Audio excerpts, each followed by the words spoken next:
Olá, bom dia a todos. É um prazer com vocês reunidos.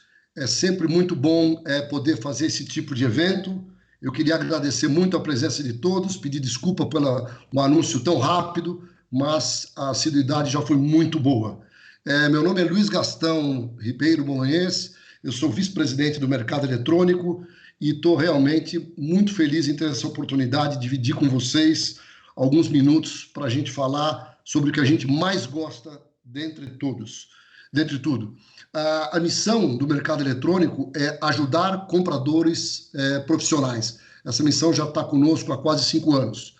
E o segundo ponto é que nós, do mercado eletrônico, temos 4 grandes valores. O primeiro valor, e mais importante, chama-se pessoas em primeiro lugar.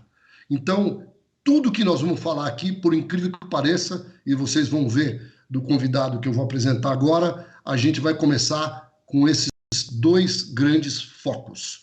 Eu queria dizer para vocês que vocês estão habilitados a fazerem perguntas para a gente. Para nossa felicidade, já recebemos umas dezenas de perguntas muito interessantes para a gente poder debater aqui durante essa 1 horinha que nós vamos conversar.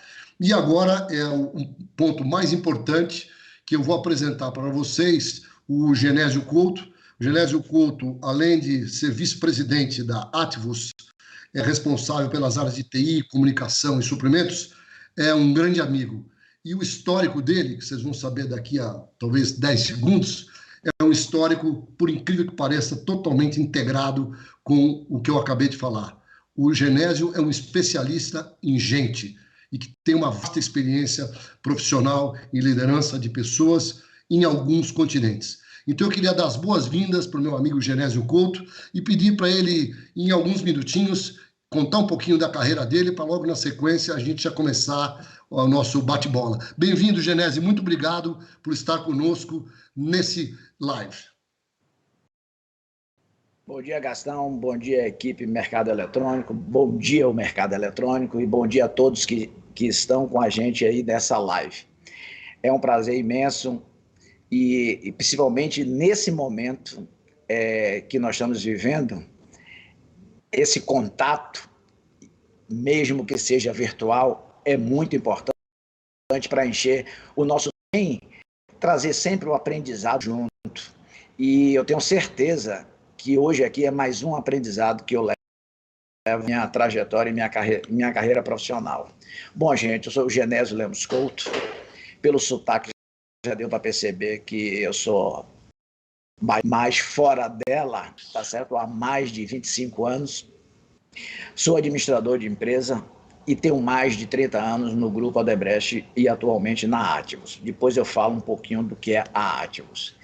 Tive experiência como professor, responsável pela cadeira na Bahia, professor universitário com a cadeira de suprimentos, nesse então se chamava Administração de Materiais e de Marketing. Na vida executiva, atuei fortemente na área de recursos humanos. Eu diria assim, meus grandes feitos que eu trago comigo são na área de pessoas, porque pessoas é tudo. E na nossa cultura organizacional, a valorização dela tem em primeiro lugar. Depois dela, a gente consegue ajustar tudo. E tive também, por essa minha vivência no exterior, onde eu passei dos meus 30 anos, 15 anos ininterrupto no exterior, na América Latina, morando como expatriado na América Latina e em Angola, onde veio um crescimento muito grande juntando as duas coisas. Pessoas, desenvolvimento dos nacionais, trabalhando no desenvolvimento dos nacionais e se integrando à retomada de crescimento do Angola no pós-guerra. Então foram 2 momentos enriquecedores para mim.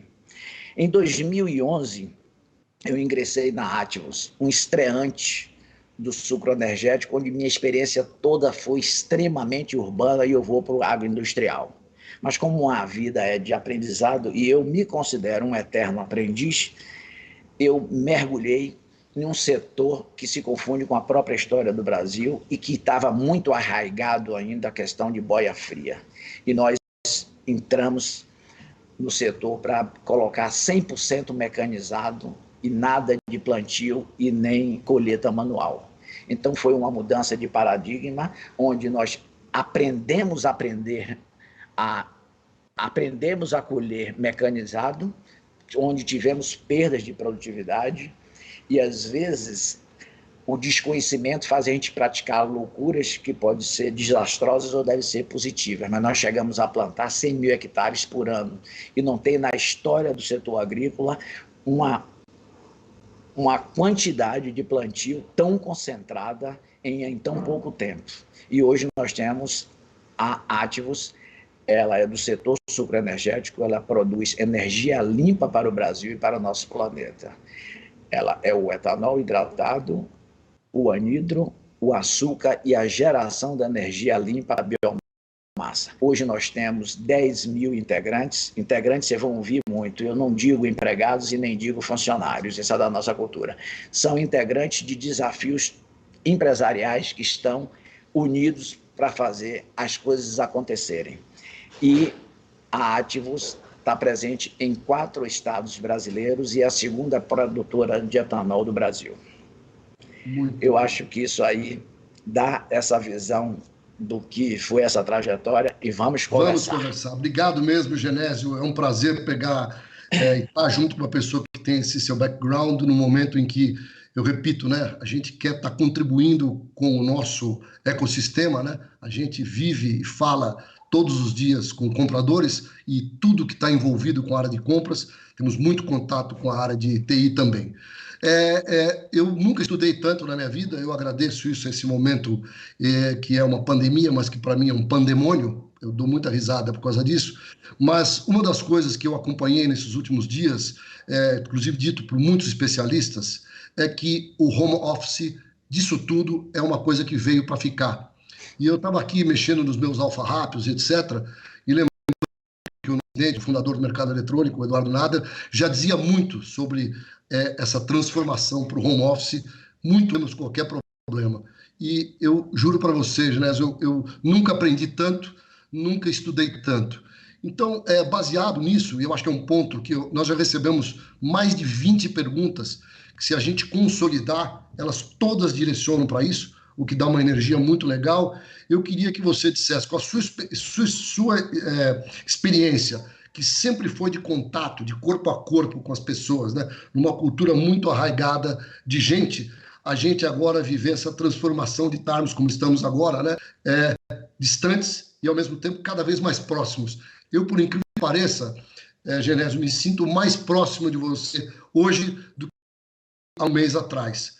E eu estudei um pouquinho, né? Como falei agora há pouco, e vi recentemente uma matéria do Thomas Friedman, né? Que é um dos maiores pensadores modernos, e ele falou que nós vamos viver agora o before corona e o after corona, ou seja, o BC e o AC. Então eu queria que você comentasse mesmo a sua visão de gente vis-à-vis ao home office, porque essa é uma demanda que o pessoal está querendo saber, como é que você, na sua corporação, com seus peers, estão vendo essa grande transformação que nós estamos vivendo. Olha, a minha área específica está formada de 72 integrantes. São 72, onde eu tenho 5 diretos e nós temos uma distribuição aí com TI e comunicação. E quando eu fui o primeiro a sair pela questão da faixa etária, e está na zona de risco, apesar de eu achar que eu tenho 51 apenas, mas na verdade a biológica não deixa eu mentir, tá bem? Eu fui o primeiro a sair delas. E a primeira ação nossa caiu justamente na minha área, foi preparar a área de TI, preparar os compradores para estar em casa. E justamente eu tinha 15 dias antes de sair, eu tinha reunido toda a equipe, porque essa é uma tônica onde eu tenho um contato direto. Eu gosto da comunicação em 3 níveis, e se possível até em 4 níveis, porque a gente sabe direto dos anseios dos compradores, e eles precisam estar muito bem informados, porque ele é um vetor de imagem de qualquer organização. E ele tem que ter uma atenção com o comprador, porque a comunicação não é só falar, é falar e ouvir, e deixar eles ouvirem. e a comunicação, normalmente, de quem está no entorno dele chegou meu material, como é, você entendeu a especificação, mas ele precisa ser ouvido. E ele traz muito para a gente de informação e feedbacks para que a gente dê rumo a algumas coisas. E, de fato, eu senti bastante a questão do home office. E eu fiz a reflexão na disciplina. Eu tenho um contato diário com os meus diretos não só na voz, eu quero ver, eu quero saber o ânimo deles.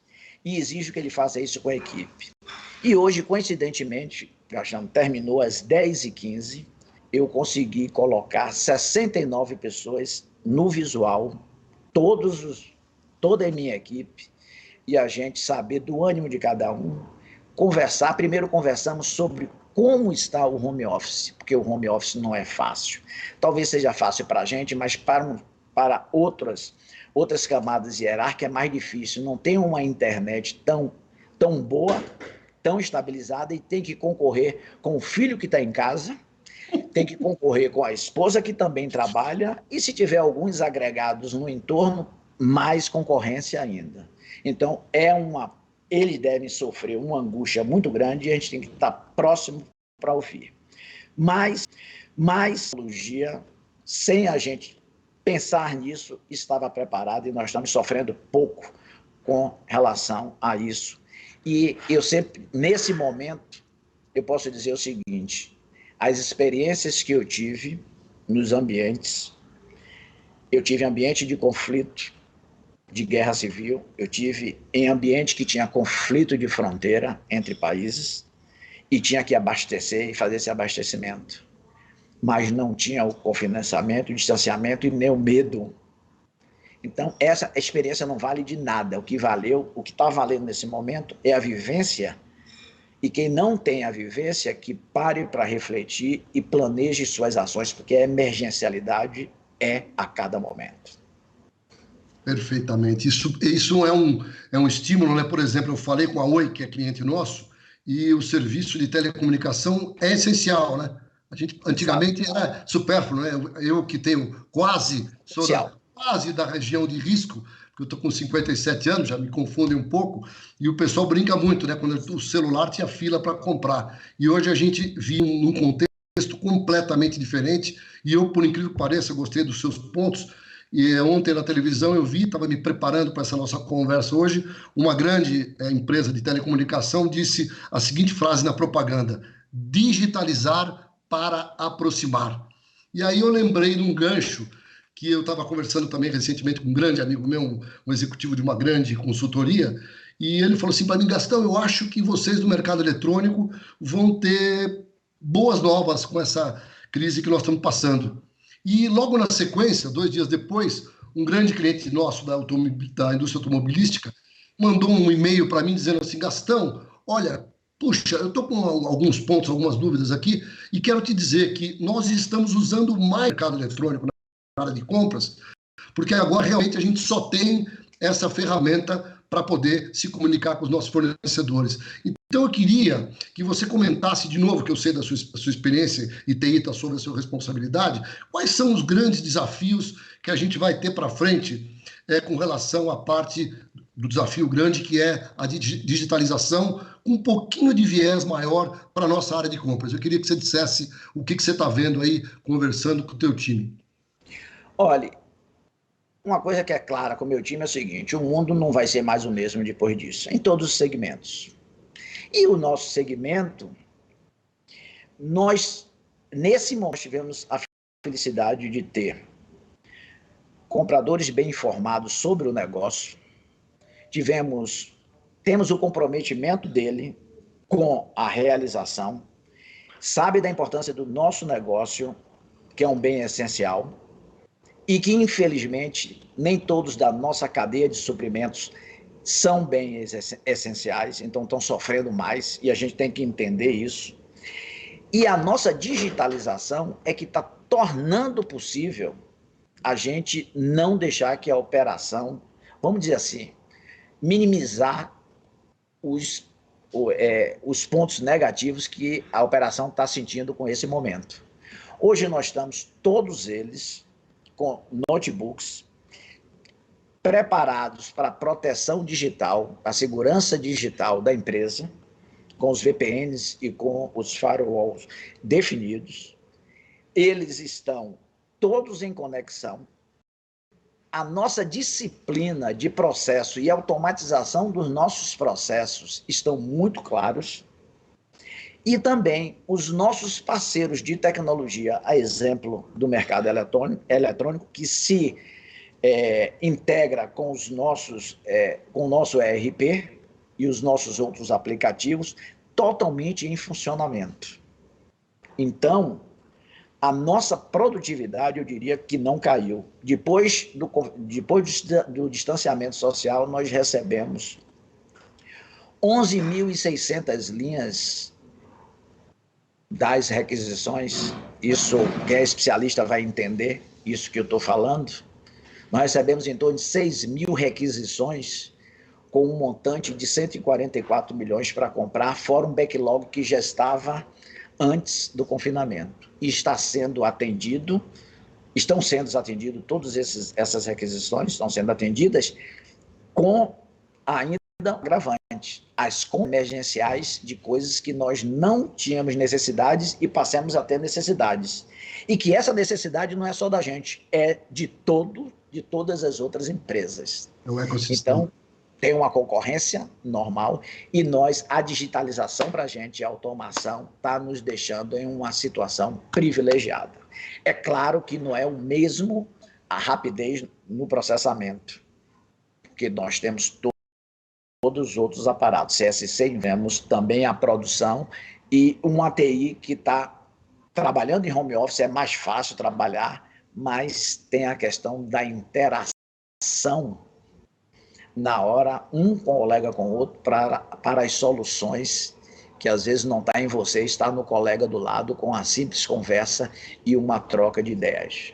Então, a nossa tecnologia tem nos ajudado bastante e chegou no momento que a gente estava já com um ERP estabilizado e nós vimos de um go-live de pouco mais de um ano e passamos o ano passado nos estabilizando em um novo ambiente. Sensacional, e isso é uma verdade legal, esse ponto que vocês estão um ano e pouco com a gente, e é impressionante o volume, como você falou, o número de linhas, etc., da Ativos, né, que já entrou conosco, em um ano vocês já são top 10 em termos de uso dentro do mercado eletrônico. Tem duas perguntas aqui legais, viu, Genésio, que eu vou emendar uma na outra. Uma delas você já respondeu, mas a pergunta é bem direta, né? A pessoa pergunta, as empresas que já se digitalizaram na área de compras levam vantagem? Essa é a primeira. E a segunda, você também falou en passant, é assim, como é que está o compliance versus as compras emergenciais hoje na sua organização? Bom, a primeira pergunta, sim, levam vantagem. E quem se não se digitalizou e nem disciplinou os seus processos, vão ter uma dificuldade no pós-momento, porque certamente houve uma descapitalização das empresas para suportar essas baixas que nós estamos tendo. E a digitalização, ela requer investimento, tanto de investimento na tecnologia e em pessoas, na qualificação e na mudança do perfil das pessoas. Então, aquelas que estão digitalizadas, seja em qual for o ramo, elas vão sair na frente desse novo momento. E com a questão de compliance, olha, realmente, em primeiro momento, assusta.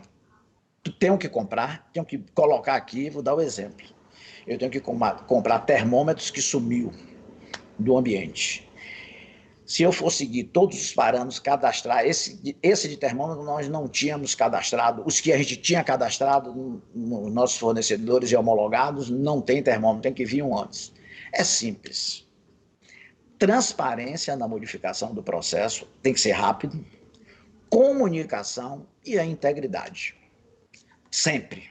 Então, você traz isso, traz o compliance. O compliance não é para atrapalhar. O compliance é para agilizar com conformidade. Então, a gente mostra a conformidade.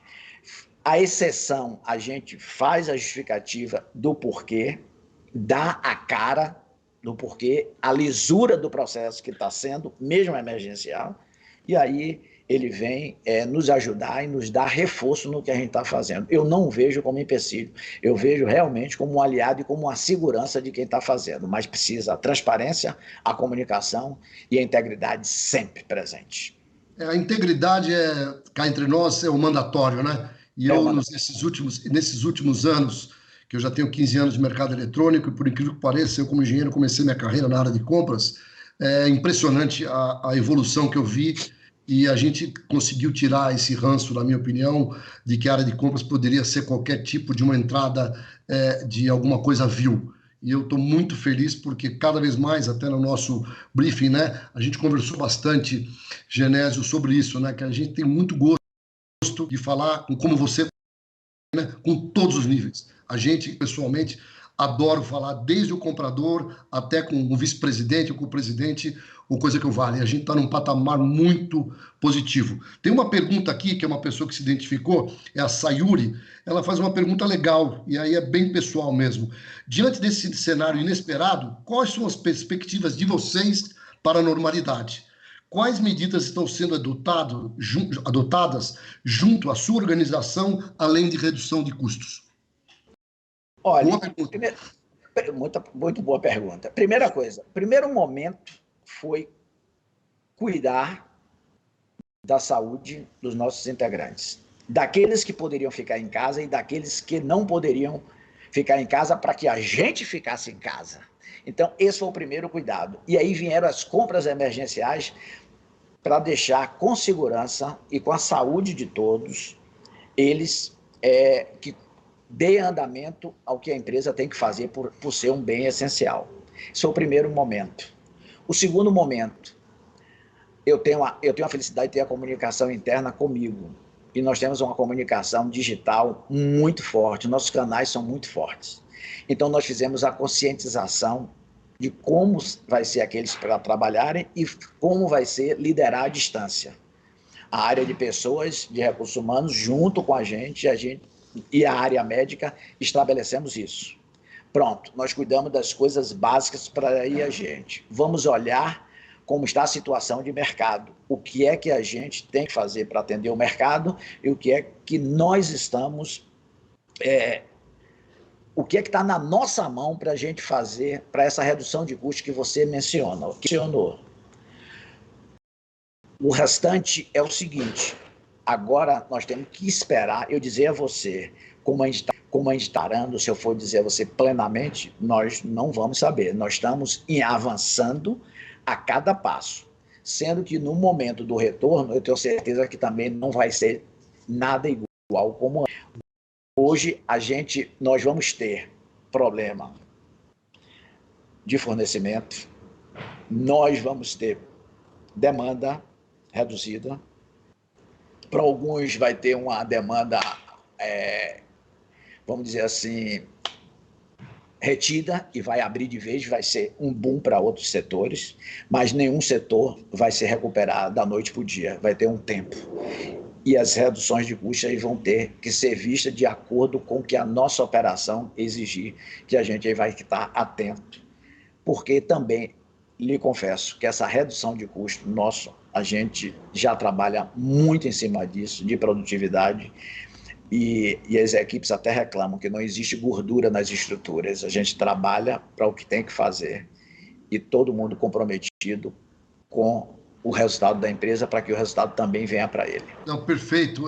Eu vou tomar a liberdade, Genésio, de falar um pouquinho do mercado eletrônico, né? Porque vocês representam uma indústria, um segmento super importante, essencial também, como você comentou, e nós aqui trabalhamos, nós somos um portal horizontal. Eu complemento a pergunta da Sayuri dizendo o seguinte, nós no mercado eletrônico estamos preparados, né? Nós temos visto, como eu falei, na indústria automobilística, usando mais, alguns outros clientes nossos com números muito positivos em termos de uso, que é o caso de vocês, que os números praticamente se mantêm.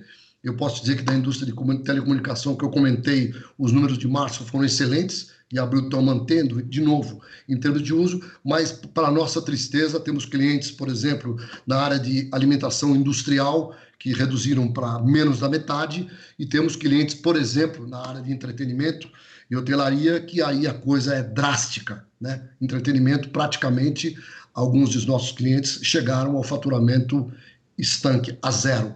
Então, a gente sabe mesmo que a gente não tem essa previsão. E só complementando também, Genésio, eu tenho conversado, inclusive, com muita gente de consultoria, os planejamentos de longo prazo, que sempre foram o segredo para o sucesso de muitas empresas, hoje em dia eles passaram a ser semanais e quinzenais, por que não dizer isso, né? E nós aqui do mercado eletrônico também temos, né, na liderança do nosso presidente, reuniões 3 vezes por semana, entre nós todos, e todos os diretores interagem por grupos com comitês de crise. Temos tido a oportunidade também de ajudar as empresas, tá? Estamos com trabalhos muito interessantes junto ao governo federal e também trabalho junto a hospitais. Felizmente, nós temos vários hospitais que são líderes, que são clientes nossos, que a gente tem trabalhado muito perto. Então, eu espero ter complementado a pergunta da Sayuri. Tem uma pergunta agora da Bia Nomura, que ela faz uma pergunta que eu acho que é muito legal também. Ela pergunta, você já respondeu um pouco, tá, Genésio? Mas ela fala assim, como manter uma comunicação estruturada, mais assertiva com a equipe de compradores, já que estão todos em home office. Quando eu gostei do termo estruturada, porque eu acho que você já contou um pouquinho como é que é o estilo, mas eu queria dicas de vocês sobre como estruturar, além das reuniões, além dos calls, se existe algum processinho que vocês estão implementando a mais com esse novo cenário de home office. Olha, hoje eu comentei aqui que nós fizemos uma conferência de vídeo, onde nós entraram aí 68 pessoas. Abrindo para que eles perguntassem, e eu primeiro tracei o cenário, desde o primeiro dia. Esse foi o primeiro contato com todo mundo no home office. Eu contei essa trajetória toda que a gente chegou aqui, todas as angústias de cada área, da área de comunicação, da área de TI, que teve que preparar todos os computadores a toque de caixa para ir para a casa dos integrantes. Depois, as compras emergenciais que nós tivemos, compramos vacinas, nossos integrantes estão numa campanha, todas no campo, nas nossas unidades, nos nossos polos, sendo vacinados. Então, contra a gripe, e nós passei todo esse cenário para eles de acontecido, caso eles algum não tivessem a situação. Falamos do cenário que para a gente não estava mudando em nada a carga de trabalho, pelo contrário, estava uma carga de trabalho muito maior. E abri para as perguntas que o líder dele não tivesse a condição de responder, porque eu não posso passar por cima da liderança. Quem tem que responder as perguntas só coisas que estejam fora do quadrado dele, que ele não tenha essa resposta. E aí a equipe já sabe que as perguntas dentro do quadrado dele quem tem que responder é o líder. E para a gente é o seguinte, uma comunicação estruturada com os compradores é a primeira coisa que tem que ser admitida. Questionamento não é indisciplina. Questionamento é saber porque vai fazer a coisa para não ser tarefeiro. E a pior coisa para um comprador é ser tratado como tarefeiro. Ele é parte de um conjunto grande de funcionamento da empresa. E aquela comunicação que for tratar ele como tarefeiro pode ter sucesso por algum tempo, mas não tem de longo tempo, por muito tempo. Então o comprador tem que se sentir engajado com a comunicação, dizendo do negócio para ele. Então ele é parte estratégica de qualquer negócio. Ponto, que tem uma pergunta sobre isso. Você acredita que com a grande novidade que nós estamos abordando já há um bom tempo sobre o home office, os compradores têm uma grande oportunidade para se tornarem, como você acabou de falar, mais estratégicos do que são hoje? Primeira coisa é saber o porquê. Ele só pode questionar um pedido de compra mal feito se ele tiver domínio e ele souber do todo. Ele tem que entender do negócio. Confinar um comprador simplesmente numa sala e com um telefone, sem permear pelo negócio, conhecer, faça com que ele visite as áreas e converse com as pessoas, para ele saber E ele poder questionar. E ele poder questionar também é o seguinte, tem que ter a responsabilidade. Não é má vontade, ele está olhando, é o caixa da empresa, quando ele questiona de uma coisa supérflua que não é muito para o negócio ou que não está muito bem especificado como deva ser. Então, esse ponto do confinamento vai ser um desafio para o comprador, porque ele não vai poder permear e não vai poder fazer isso. Nesse momento, que vai ser o desafio dele, ele vai ter que tirar de dentro de si o conhecimento adquirido para colocar à disposição de quem ele está apoiando. Agora eu lembrei de um toque que nós conversamos já uns dias atrás, Genésio, que você falou sobre inspiração, né? Que o próprio comprador, né, dias atrás, estava lá com o cara do lado, podia tirar dúvida, etc. E agora ele vai ter que se virar mais e vai ter que ter mais inspiração. Conta um pouquinho dessa sua visão sobre inspiração, que eu particularmente gostei muito, de como vocês fazem isso bem. Olha, eu sempre trago comigo o seguinte, você não precisa motivar ninguém com mais de 30 anos. Quem tem mais de 30 anos tem a maturidade suficiente para buscar a sua automotivação, seja de que lado for.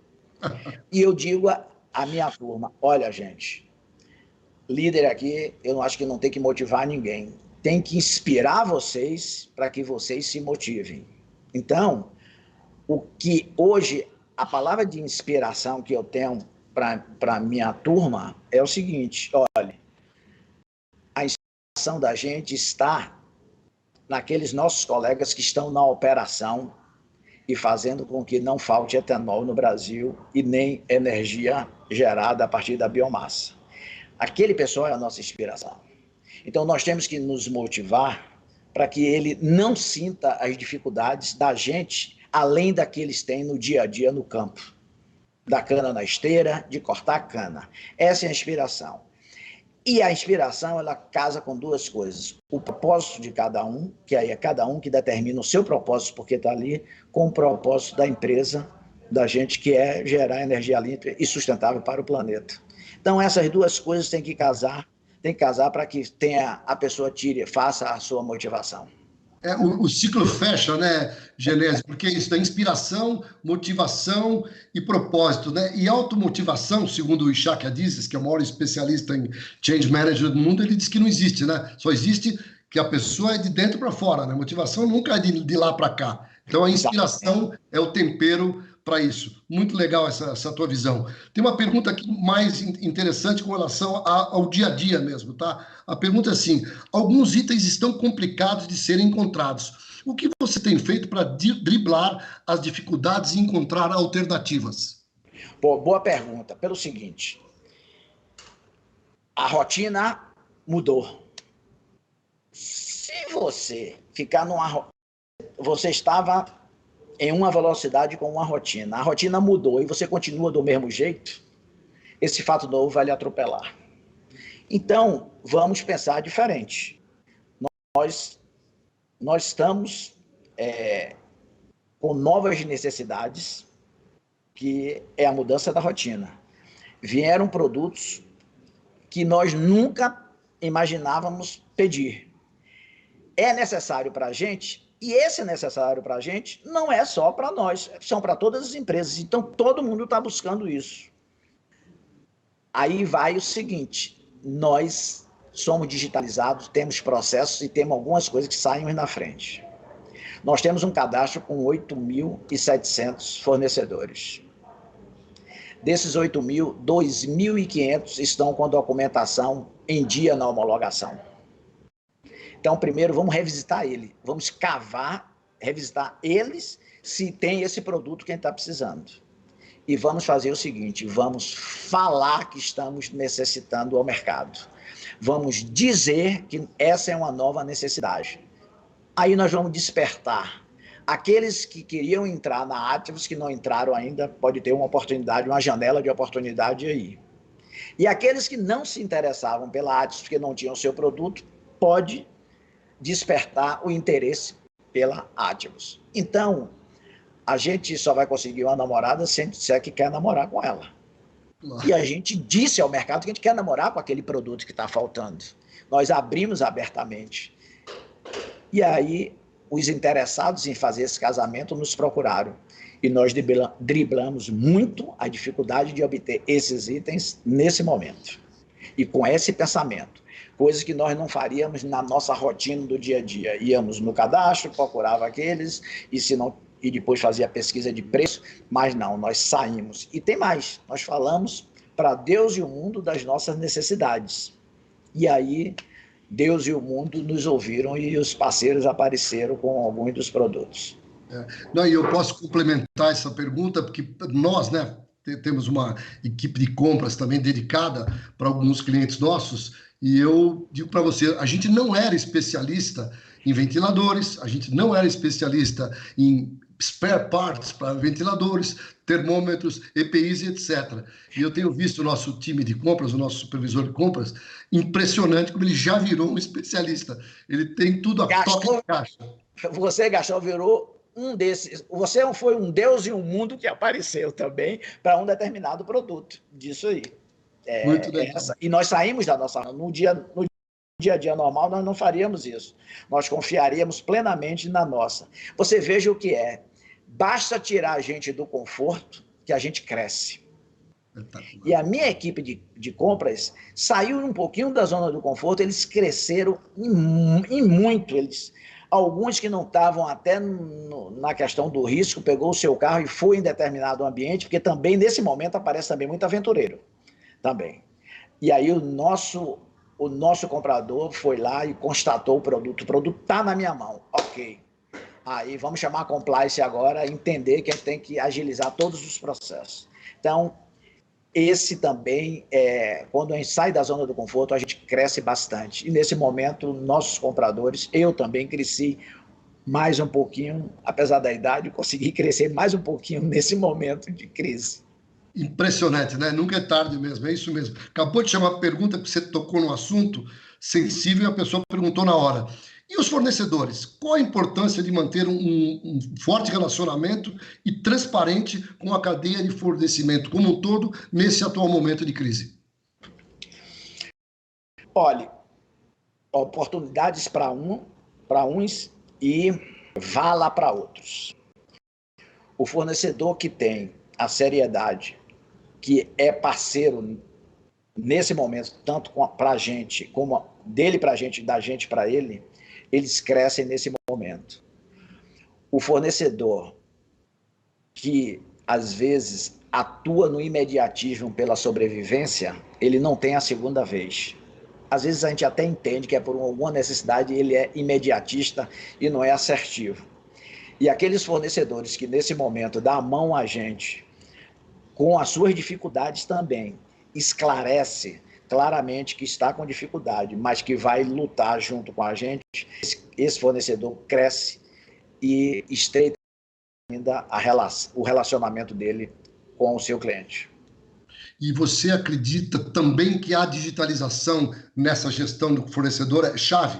Porque é uma demanda, Genésio, que nós temos recebido, eu brinco, né, que é a batata quente no meu dia a dia de estar com os clientes. Há 4, 5 anos atrás, a gestão de fornecedores era uma novidade. Hoje em dia, eu diria que cada 10 clientes que eu falo, 9 tem uma preocupação grande em ter toda a parte do ciclo da gestão de fornecedores muito acurada, muito documentada. Então, eu queria a visão de vocês da Ativos aí para isso. Olha, nós temos um sistema de avaliação ativo e fazemos a cada trimestralmente aquele apoiado nosso. As áreas com aquele fornecedor faz uma avaliação deles e fazemos também o inverso. E você falou primeiro na digitalização. Nesse momento de crise é que a gente sentiu a diferença de um fornecedor digitalizado, onde facilita todo o fechamento do negócio, todo o fechamento da compra, e aquele que não é digitalizado. E aqueles produtos emergenciais que a gente conseguiu de não digitalizado, nós fomos atrás por necessidade, mas em condições normais de temperatura e pressão, a gente não ia atrás dele, porque demanda mais tempo da gente.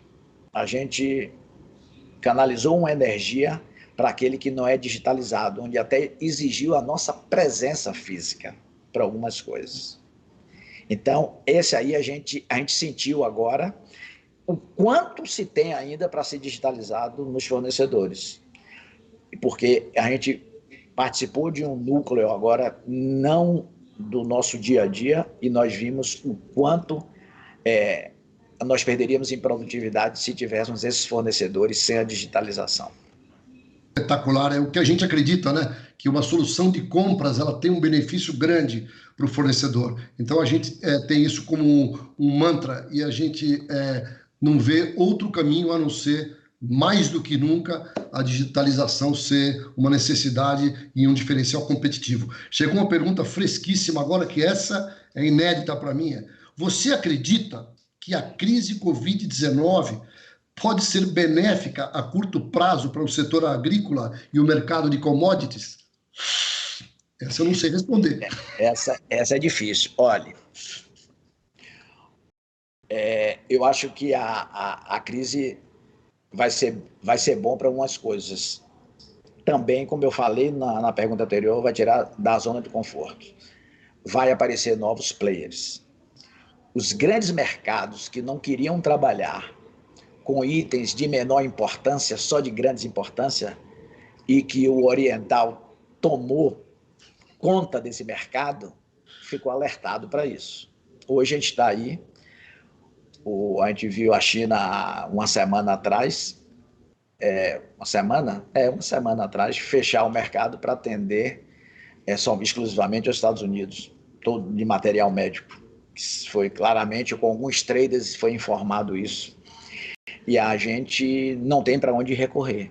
Então, nós vamos ter novos players em determinados produtos. Por outro lado, nós vamos ter matéria-prima faltando, porque alguns não conseguiram fazer a sua produção. E, por outro lado, vão aparecer também alternativas de matéria-prima, porque também despertou. Porque a gente tem que ter alternativas. E eu tenho vários exemplos de o porquê disso nesse momento de crise. E a questão da commodity, fazer um cenário desse agora, um momento, é perigoso. Mas também a nossa cultura empresarial indica o seguinte: o cenário é para ser contemplado. É para pensar nele, agir para minimizar os impactos negativos e maximizar os fatores positivos. Então, a gente tem que esperar um tempinho mais para a gente ver como é que vai se comportar a questão das commodities. E a questão do setor agroindustrial, eu não acredito que alguns não sofram. Pelo contrário, ele tem que ser protegido, que a gente já viu, nós já vimos aqui, que o quanto ele é essencial para nós humanos. Então, não acredito que sofra absolutamente nada. Eu acho que vai ser mais valorizado ainda depois disso. E o nosso mundo agro está aí. E eu acho que nós vamos ser beneficiados depois disso, porque a natureza foi muito generoso com o Brasil. Perfeitamente. Muito legal ver isso, né? Porque o agro tem sido... Nós temos, inclusive, alguns clientes importantes do segmento, incluindo vocês, que têm tido resultados muito bons nos últimos anos, né? Tem, inclusive, feito que a nossa balança comercial esteja sempre melhor do que já teve há poucos anos atrás. Eu vou juntar duas perguntas, uma fresquíssima, acabou de chegar, do Magno Faria, com uma anterior que não está identificada. Ele pergunta: teremos uma expansão no mercado de compras pela web? O que é a principal indicação de vocês para termos um melhor desempenho no trabalho das nossas empresas? Eu acho que ele fez essa para nós dois. E a outra, que tem a ver com essa, a gente já está vendo, ainda não há um número consolidado, mas alguns meios já publicaram que o business to consumer já aumentou em vendas pela internet em 40%. Qual que é a visão do Genésio com relação ao aumento do B2C? Do B2B, desculpa, do business to business. Conta para mim o que você pensa desses dois pontos.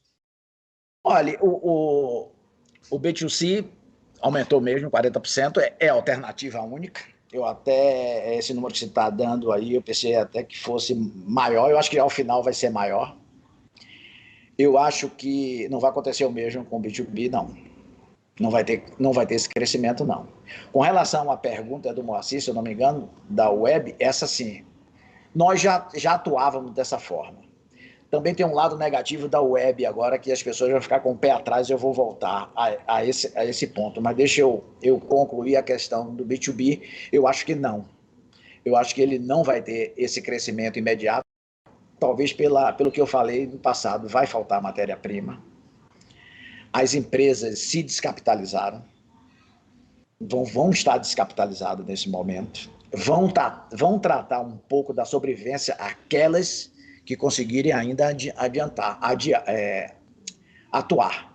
Algumas vão sucumbir, infelizmente, não vão aguentar, vão sucumbir, e aí o B2B não vai ter esse crescimento, não.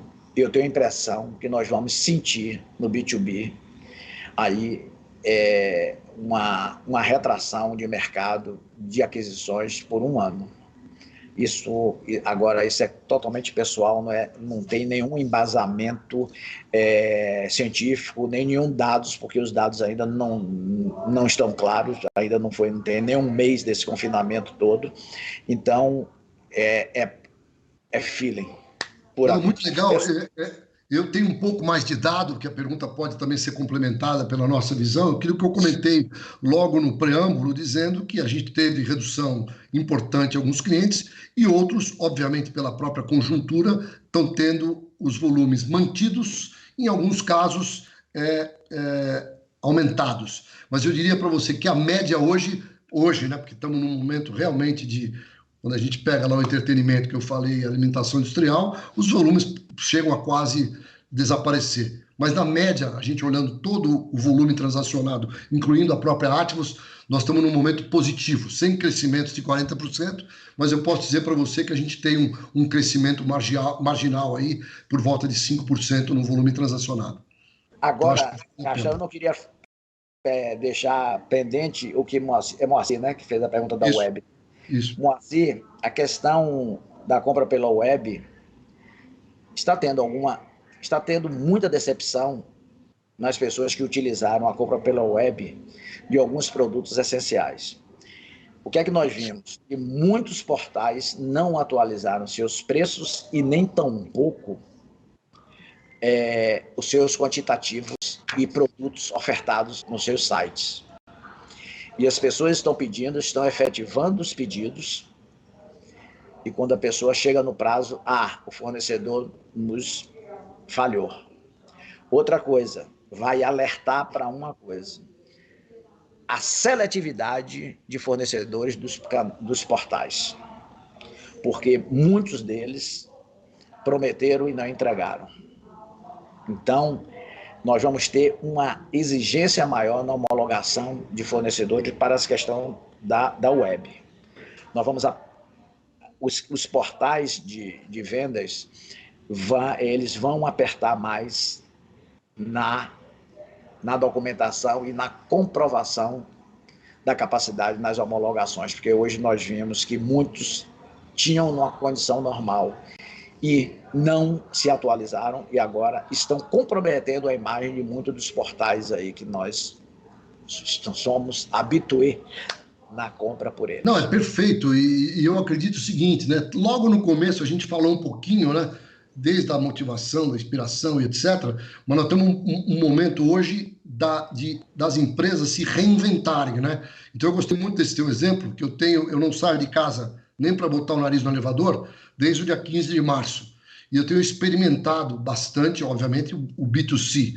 E eu tenho tido maravilhosas experiências, mas eu confesso que eu tenho tido péssimas também, tá? De decepção, de ver que as empresas do outro lado não entenderam ainda o tamanho do desafio e o tamanho da demanda que existe. Então, eu acho que, de novo, eu lembro de um chefe que eu tive, quando eu tive uma experiência na área de varejo, e ele dizia: Gastão, eu adoro uma crise, porque é na crise que a gente prova quem é quem. Então, eu tenho percebido isso, e é uma das coisas que nós, pessoalmente, temos um credo muito grande, porque a gente trabalha com isso, na inovação, e a gente não vai largar o osso porque a gente acredita. E aí vem uma pergunta aqui, que é mais para você, mas quem sabe eu também dou um pitaco. O comprador pode ajudar, de alguma maneira, o fornecedor a se digitalizar? Curta e grossa. Olha, bom, se ele tiver o equilíbrio para não conflitar, não ter conflito de interesse, ele pode sim. O feedback para ele, o feedback do comprador para o fornecedor é fundamental, como é fundamental também para dentro da empresa. Como eu disse, ele é um elo de ligação de imagem da empresa e ele, se tiver um relacionamento sadio com o fornecedor, sim, você pode muito bem contribuir com ele. Eu digo contribuir, viu? Não é nem criticar. Porque criticar você você pede desculpe, mas deixa eu ter uma crítica para você. Não, é uma contribuição. Você, se você quer o crescimento, porque a empresa tem que crescer junto com o fornecedor também. Não cresce ela sozinha. Então tem que crescer, os dois, para ser sadia a relação tem que crescer junto. E o comprador, com a sua independência, sem prepotência, ele pode contribuir. Olha, fiz a sua compra, mas você precisa melhorar nisso, nisso e nisso. Às vezes não precisa nem esperar uma avaliação formal.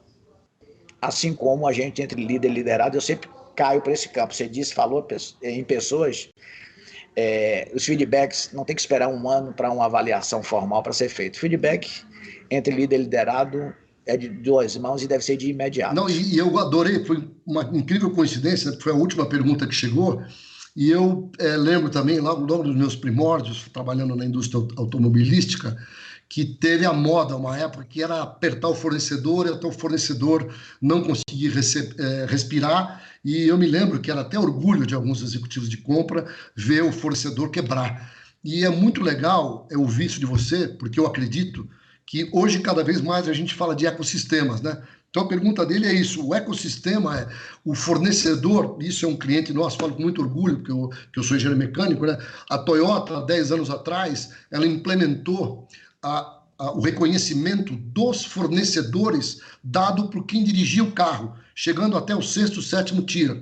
Então, eu tenho certeza que o comprador pode ser o grande orquestrador de drivar os fornecedores para terem melhores práticas, para terem melhor inteligência, porque isso vai ser refletido até na qualidade e, por que não, nos valores finais daquele determinado produto. Então, eu tenho convicção que é um ecossistema que a gente tem que trabalhar isso de uma maneira muito integrada, e isso é o exemplo máximo da colaboração, né?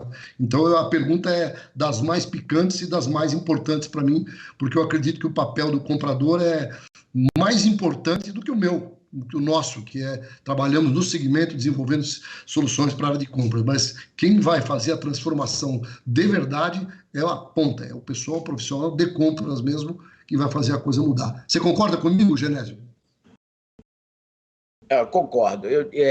Na nossa empresa, a pessoa mais importante é quem tem um contato com o cliente, mais próximo do cliente.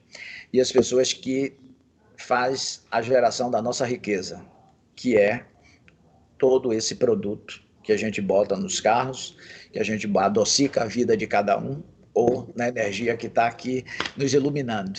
Então, isso é muito importante. Mas, nos apoios mais importantes e mais estratégicos é o comprador. Porque se ele falha, ele vai prejudicar esse andamento. E vou lhe dizer, nós quando definimos o propósito da Ativos, nós mapeamos todo o nosso ecossistema. E dentro do nosso ecossistema estão os fornecedores e as pessoas que se relacionam com ele. Eles são muito importantes para a gente, porque eles também são fazedores de imagem e também eles, se eles crescerem com a gente, eles são vetores de imagem muito positiva. E se eles se fortalecem, é porque a gente também está fortalecido. Então, espetacular. o comprador está nesse meio aí e é esse elo de ligação. Eu acho que isso aí, se a gente puder, né, já estamos no finzinho, passar essa mensagem, eu acho que, historicamente, a evolução é brutal do papel, né? E a gente vê a liderança na área de compras e suprimentos, no passado, como áreas mais operacionais. E cada vez mais eu vejo as áreas de compras e suprimentos contribuindo para o resultado das empresas, exatamente nesse quesito que você falou, né? Eu conheço executivos de compra, seus pares, né, mais ligados na compra mesmo, que tem essa visão clara da importância do fornecedor estar integrado no ecossistema, porque o resultado final para a corporação nós estamos alinhados. Genésio, eu vou fazer agora 2 pré-anúncios, depois vou te passar a palavra, porque nós já estamos no final, e eu adoro pontualidade, sei também que você gosta. Então eu queria agradecer a todos, né, que estão participando. Nós tivemos um número espetacular de inscritos, ótimas perguntas. Eu peço desculpas porque não deu para manusear todas aqui. É um trabalho de garimpo que eu faço ao vivo e eu fico devendo. O nosso time de marketing, que eu também queria agradecer um por um time brilhante que fez essa live acontecer em um dia, depois que o Genésio conseguiu abrir a agenda dele. Então eu queria agradecer mesmo a vocês pela dedicação e pelo profissionalismo. Esse mesmo time já gravou e vai estar disponibilizando para vocês, cada um de vocês, caso queiram pegar a gravação e talvez até repassar, se for de bom ouvido, para vocês, para colegas que não puderam participar. Eu tenho uns 4 ou 5 clientes que já pediram: Gastão, eu não vou conseguir porque eu estou apagando incêndio, mas depois você me manda a gravação porque eu quero ver. E agora eu queria passar, antes de eu fazer a despedida final, pedir ao meu amigo Genésio para fazer as suas considerações finais, te agradecer muito pelo seu tempo, Genésio, e dizer para você, já como já tenho dito várias vezes, para você contar conosco, porque nós estamos juntos nesse ecossistema para um resultado comum, e obrigado por fazer com que a energia e a doçura estejam claras. Gastão, é o seguinte, eu queria diretamente aos compradores passar assim, uma mensagem do seguinte: o sucesso da gente, primeiro, está em sintonia com os nossos requisitantes. Essa sintonia é fundamental. Outro ponto que a gente tem que deixar a flor da pele para que todos eles saibam que nós estamos com senso de urgência que eles têm também. Eles querem sentir esse senso de urgência na gente. E outro é o seguinte: vocês podem até querer me matar, mas se o comprador está preocupado, o meu apoiado, o meu requisitante, pode ficar tranquilo, que ele vai resolver. Então, isso é fundamental. Eu saí do lógico das compras, do número. Quem pensou que ia ver muito número aqui, não, a gente está falando de comportamento e de comprometimento das pessoas. Eu quero agradecer ao meu time, principalmente, que faz com que a gente brilhe, faz com que a Ativus cumpra com seu objetivo com o acionista, cumpra com seu objetivo com a comunidade, cumpra com o objetivo com seus próprios integrantes. Quero realmente agradecer, porque o comprometimento deles, o engajamento e o aculturamento deles é o que faz com que a gente tenha êxito no nosso ambiente. E quero dizer o seguinte: mercado eletrônico para a gente é um dos pontos da tecnologia disponível para o seu cliente. E um dos pontos, tá certo, que mais chama a atenção é a adaptabilidade do MR ao seu cliente e a integração que teve com o nosso ERP. Então, facilitou bastante a vida da gente, tem facilitado. Também, se não for, eu também grito, tá bem? E eu sei disso. Tem sido um parceiro, tá certo, presente. E o que mais me impressiona também em vocês é a capacidade de servir ao cliente. Parabéns e agradeço estar nesse momento aqui com vocês. E diria o seguinte para todos aí vocês: uma feliz Páscoa, uma boa Semana Santa de reflexão, e que o mundo será diferente e nós, como pessoas, temos que estar nos preparados para ser pessoas melhores para esse mundo diferente. Então, uma boa Páscoa a todos. Obrigado. Para eu encerrar, é isso. Eu já agradeci a marketing, também quero agradecer todo o time do ME, mais uma vez a você aí pelas palavras que são inspiradoras para mim. Estou muito feliz de ter ouvido isso. Em nome do mercado eletrônico, eu agradeço. E eu queria, além de desejar boa Páscoa, queria dizer que a digitalização, no meu caso, com relação ao comprador ou a quem faz o processo de compras, foi aproximada com a crise do Covid-19, porque eu, depois que tive a demanda dos termômetros que você passou para nós, eu vi o trabalho do Herbert Scheiner, nosso coordenador de compras, brilhar em tempo recorde. Então, obrigado, Herbert. Obrigado, Herbert, porque foi uma inspiração para a gente poder ajudar numa coisa tão importante que era numa compra de termômetros para os ônibus da Ativos. Então, obrigado mesmo, boa Páscoa a todos, e eu vou encerrar, porque se eu continuar falando aqui, meus olhos vão encher de lágrima, e aí eu tenho que guardar um espaço para Sexta-feira Santa comer aquele bacalhau. Obrigado mesmo, Genésio, por tudo, boa Páscoa a todos, e a gente mantém. Ok, obrigado. Obrigado.